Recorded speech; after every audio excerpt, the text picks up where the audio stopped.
Chris and Bwipo, thank you so much for joining me. Dominant win once again from Fnatic and 4 wins in a row now. Last time we talked to you was in week 3, I think. So I want to know, tell me about this new dynamic for Fnatic because it feels like you clicked right away. And I'm wondering if it's maybe one of the strongest iterations of Fnatic you've been playing with. I mean, I don't know. It'll all be made clear when we make playoffs, of course. For me, I'd like to not get too far ahead of myself and ourselves. So ultimately, I think it's very important for us to make sure that we stay level-headed. We stay ahead of the competition, I suppose, because we're first place. And I think all of us have some pretty bad memories from last split. So we want to make sure that this one's a really good one. So it's hard to say whether we're the best or this is the best iteration I've played on or one of the best. So far, we're looking pretty hot, and I'd like to carry that momentum into the playoffs for sure. All right. Well, how strong do you feel then compared maybe to spring when you were still playing top lane, actually? And yeah, compared to the other teams in the LEC, maybe? I mean, again, I feel like we have a deserved spot at the top, whether we're first, second, or third. I think it's always, you know, in best of ones, things can go your way, they can go the opposite way. You know, maybe we could have had a little more wins. We also could have lost some games to some small stuff going wrong or going right. And I think that's the story of best of one. And that's why you just try to be at the top of the ranking.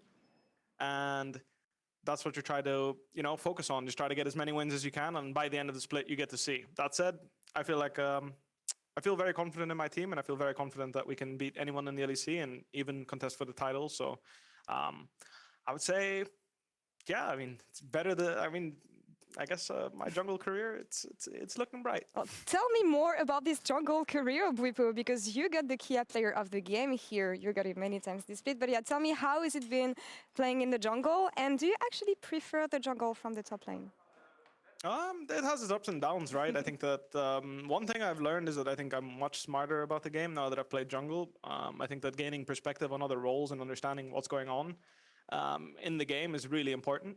And I think that like having a view that consists of like the whole game rather than just your lane or your situation in the jungle is really important. And I'm very grateful that I got the opportunity to play jungle because I do think in the long run, it has made me a much better player overall and much smarter when it comes to in-game decisions.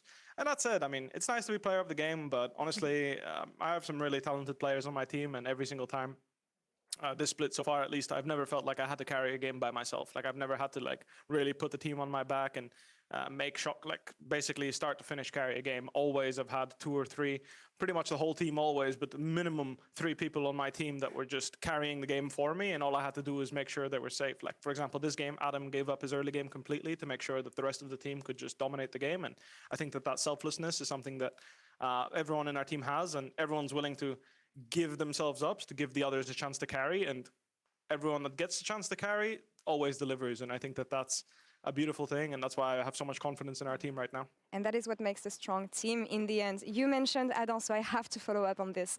How has it been working with him? What do you think about his progression in the LEC? And yeah, tell me about how you're working together. Adam's been great, honestly. Like he's been very, very aware of his situation and very understanding. Like again, when you're coming in as a rookie, you were praised to be the best LEC, like EU Master, one of the best EU Masters players. You come into the LEC, you get put on Fnatic. All of a sudden, your job is to farm creeps under your tower because your jungler will run to Upset's lane. But despite that, he's really owned it, and you can really see how much he invests towards Niski, towards our bot lane. He TP'd bot this game, roamed mid several times, and you can really see that he's finding his place in a working system. He's not trying to pull me away from what's working for us, and he's really making sure that he's integrating himself in the team rather than forcing us to adjust to him. And I think that's one of the most important skills for any pro player, and it's very reassuring to see that Adam has immediately managed to pull this off. I'm very glad to hear that, and very glad to hear that everything's going well for Fnatic.